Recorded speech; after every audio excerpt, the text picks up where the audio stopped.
Hi, I'm Jordan. This is my dad, Jim, the Grumpy Plumber. Today, we're going to help those DIYers out there figure out what the difference is between PEX A, B, and C, because it is not the grade of the PEX. It has nothing to do with grade. It has so much more to do with other factors. PEX A has the lowest cost of insulation, has no flow restrictions, which is a big deal. And another thing with PEX A, it's more kink resistance. B has the flow restrictions when you add the fittings on it. PEX C is, I don't even know, and nobody ever uses PEX C, okay? So if you have the choice of what PEX to install, we would recommend PEX A. Definitely talk to your GC or your plumber. They might have a preference on it. But keep watching because we'll break down more details about PEX A and PEX B.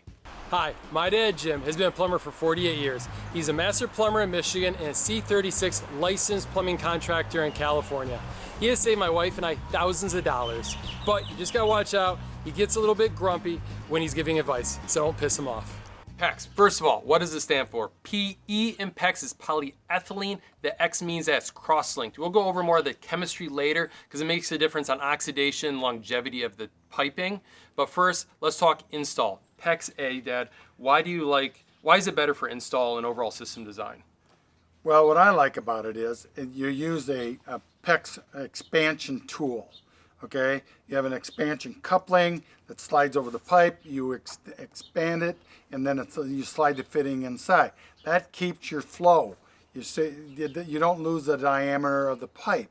And that's a great feature that people ask about. They don't want to lose the flow or water pressure and stuff.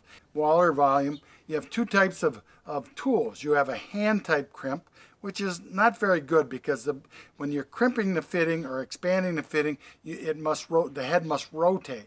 Or you buy a battery operated one, or like a Milwaukee, you expand the fitting, and every time it moves, it shifts and expands again, and then it shifts again, so that you're moving it so it fits in there tighter and less chance of a leak on it.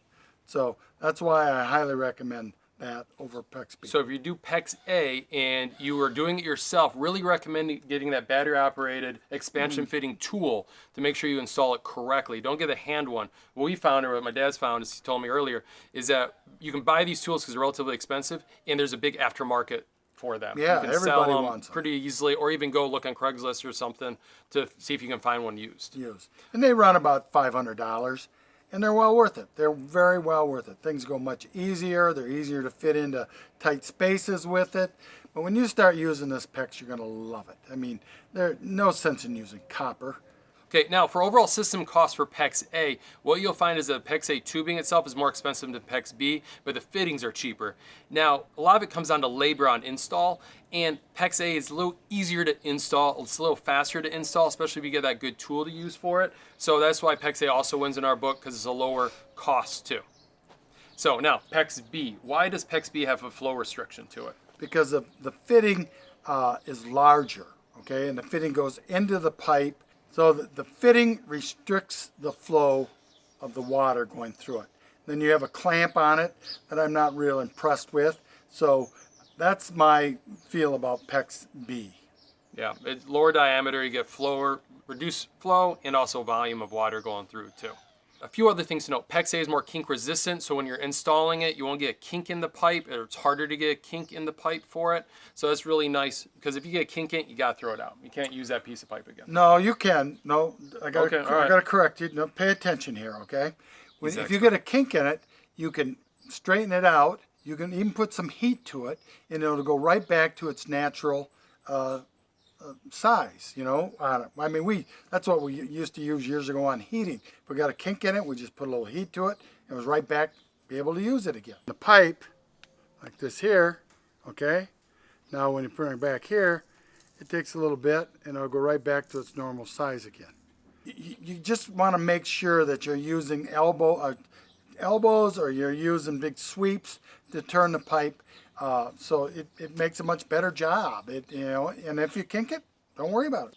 All right, another thing, if you still trust me, is now PEX A, B, and C all meet the same ASTM standards. So you're not getting worse performance or worse specifications with any of them. They all hit the same standards. Now, a big difference in PEX A, B, and C is the chemical composition, is how it's made. So for PEX A, during the binding process or the cross-linking process, they use hydrogen peroxide. The hydrogen peroxide will eat up some of the antioxidants, so it might be more susceptible to chlorine attack. And that's one of the problems with PEX. It's a small problem, is that if you live in southern regions that have a lot of chlorine in municipal water, it can degrade the pipe over a long period of time, but we're talking like over 50 years. So PEX B uses saline for the cross-linking. It doesn't get any oxidation. You won't lose any of the antioxidants. So PEX B is actually chemically better to use if you're in a high chlorine environment. But at the end of the day, PEX A is probably still the best thing for you. Well, it doesn't have a lot to do with the pressure and the temperature of the water. If you keep your pressure down to 65 psi or less, that's much better for it, and not so high of water temperature. If you keep it below 140, you get less chlorine attack. Yes. So, in which that's easy to do nowadays because you don't usually run your water heater at 140 degrees. Okay? So we hope we didn't confuse you. There's a lot of information there, but essentially PEX A is the better one to go with if you have the choice. PEX A will definitely help you so you don't have flow restrictions, so you continue to get that good flow and volume of your water system for you, and it should be a lower cost to install. Thanks so much for watching. And another thing, PEX tubing is here and it's here to stay. Okay? And you don't even have to ask the neighbor lady. It's here, folks, and use it. You'll love it. Thanks for watching. Thank you.